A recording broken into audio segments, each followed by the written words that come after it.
দেখুন, এটা সংবিধান বিরোধী কাজ। ইসলামকে তো প্রত্যেকটা স্বৈরাচারী জালিমরাই ভয় করেছে, আজও ভয় করছে। কারণ ইসলাম জুলুম মুক্ত করার নাম। স্বৈরাচারী অত্যাচারী শাসকদের জন্য ইসলাম সর্বসময় লড়াই করেছে। জুলুমকে কখনো ইসলাম আশ্রয় দেয়নি। তাই প্রত্যেকটাই যুগে যুগে জালিম শাসকরা ইসলামের ওপরে ভয় আতঙ্ক কাজ করেছে। তাই আতঙ্কের বহিঃপ্রকাশ যোগী বা উত্তরপ্রদেশ সরকারটা দেখাচ্ছে।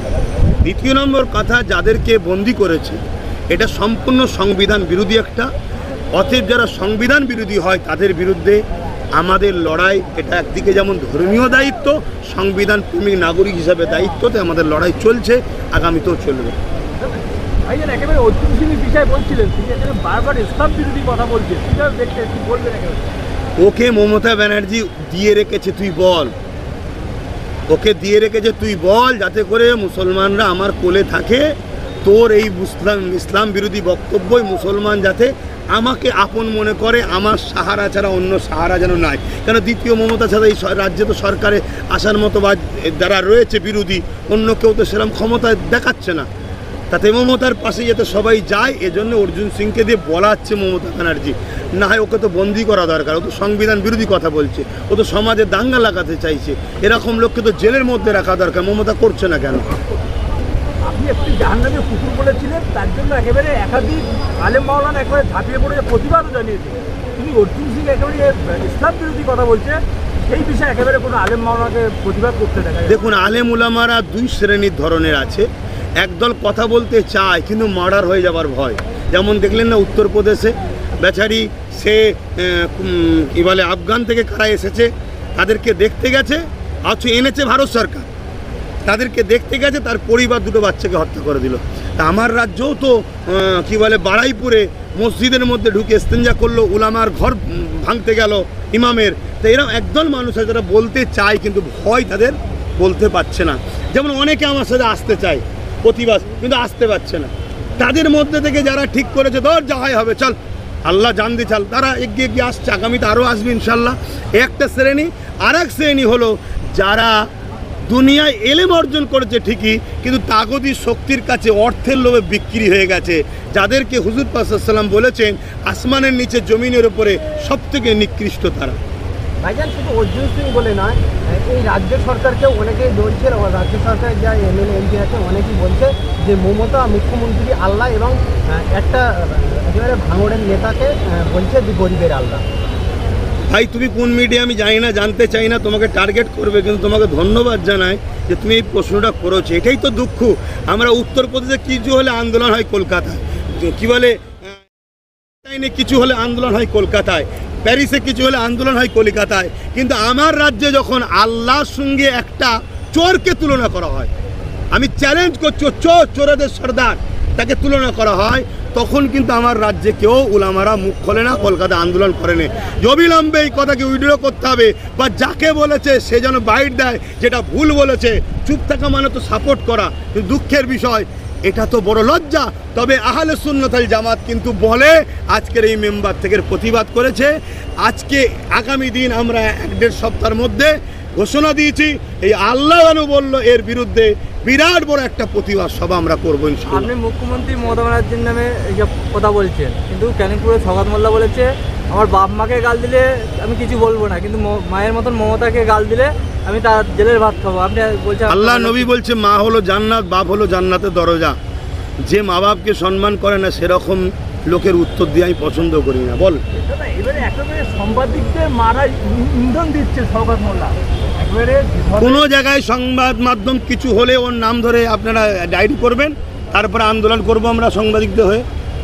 কোনো জায়গায় সাংবাদিকদের অত্যাচার হলে তারা আসামি, মূল আসামি ও হবে। অতএব সেই কেসটা করবেন, বাকি লড়বো আমরা সাংবাদিকদের হয়ে, অর্থ খরচ করব আমরা। কেন? সাংবাদিক আমাদের নয়, সাংবাদিক হলো দেশের। সাংবাদিক আমাদের বিরুদ্ধেও যদি ভুল হয় সে খবরটাও করবে, এই অধিকার সাংবাদিকদের রয়েছে। এই অধিকারকে যদি আব্বাস সিদ্দিকও খর্ব করতে চায়, আব্বাস সিদ্দিকও সংবিধান বিরোধী, তাহলে আমার বিরুদ্ধে মামলা হওয়া দরকার। একেবারে কারোর বিরুদ্ধে যদি খবর করা হয়, ন্যায্য খবর করা হয়, ভরা এসএস থেকে কীভাবে বলতে পারে যে দায়িত্ব নিয়ে বলছি, যেখানে পাবে সেখানে মারা দিচ্ছে? ব্যাপারটা হচ্ছে এরা এখন রাজতন্ত্র চালাচ্ছে, এরা সংবিধানকে শেষ করে দিয়েছে। পশ্চিমবাংলা সরকার সংবিধানকে বুড়াগুল দেখায়। সংবিধানকে মানে কি বলবো গলা কণ্ঠরোধ করে তাকে তুলে দিয়েছে। অতএব দেখছে প্রশাসন আমাদের সব আমরা যা বলবো তাই, আর প্রশাসনের ভাইরা অন্যায়ের বিরোধী বলতে চায়, তারাও ভয় করে আমাকে দিয়ে কেসে জড়িয়ে দেয়, আমাকে দিয়ে গেঁজার কেসে জড়িয়ে দেয়। তাদেরও তো একটা পরিবার ইজ্জত সম্মান আছে, তারাও চাপে পড়ে গেছে। এই জায়গায় সমাধান হিসাবে আমি মনে করি ব্রিটিশ তারাতে সাধারণ মানুষ যেভাবে আগিয়েছিল সবাইকে ঐক্যবদ্ধ হতে হবে। ব্রিটিশদের মতো এদের বিরুদ্ধেও সে রাজ্য সরকার হোক আর কেন্দ্র সরকার হোক, এদের বিরুদ্ধে লড়াই করে এমন একটা সরকার তৈরি করতে হবে যার কাছে মূল হাতিয়ার হবে সংবিধান। সংবিধান যা বলেছে তাই দেবো, বেশিও নয় কমও নয়। আমি দরদ দেবো যে আমি করে দিচ্ছি, কে তোকে বলতে বলেছে আমি করেছি, তোর বলে কি আছে? সব মানুষ ট্যাক্স দেয়, দেশের সম্পদ দেশকে বাসীকে দেওয়া হচ্ছে। এরকম একটা সরকার দেশে বা রাজ্যে হওয়া দরকার। নতুন করে দলের কোনো নেতাকে কোনো কিছু নির্মম অত্যাচারের কথা বললে তারা মেয়েলি কেস বিভিন্ন কেসের মানে হুমকি দেয়, কী বলেন?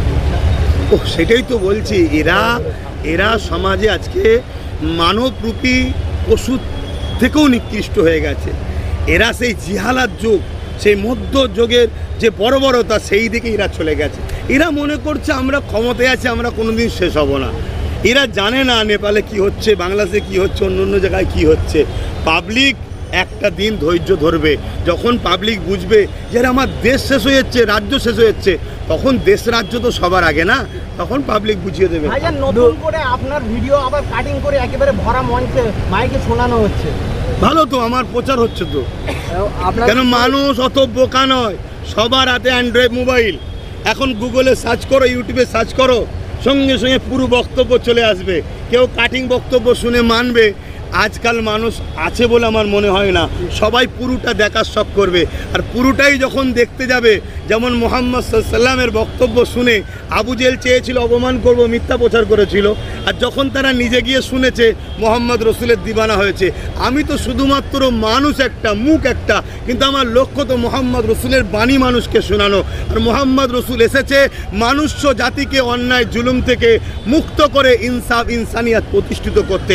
আশা রাখছি তারাও আমার দিবানা হয়ে শুধু আপনার বক্তব্য না, আপনার ভাইয়ের বক্তব্য এবং আপনার দুই চাচা ইব্রাহিম সিদ্দিকী, তোহা সিদ্দিকী এবং কথাই ভাই আবু জাহ সিদ্দিকীর বক্তব্য শুনিয়েছে। দেখ আমি একটাই কথা বলতে পারি ভাই, যারা হকের পক্ষে কথা বলবে তাদের বিরুদ্ধে থাকবে। আবার কখনো কখনো কোনো ভাই হোক বা কেউ হোক মিস্টেক করে ফেললে পরবর্তীতে সেটা ক্ষমাও চেয়ে এলায়, সেটা কিন্তু দেওয়া হয় না। যাক আমি আমার দায়িত্বটা নিচ্ছি, আমি আমার দায়িত্বটা নিয়ে উত্তর দিচ্ছি, বাকি জনের দায়িত্ব নিয়ে উত্তর দেবে খনি। যাক এই পর্যন্তই থাক, ভালো থাকেন, সুস্থ থাকেন। অবশ্যই সাংবাদিক যারা রয়েছেন আপনারা দীর্ঘায়ু হন এবং দেশের জন্য কাজ করবেন, মানুষের জন্য কাজ করবেন। এটা কোনো হুকুম নয়, এটা একজন দেশের নাগরিক হিসাবে ভালোবাসার দরখাস্ত রাখুন।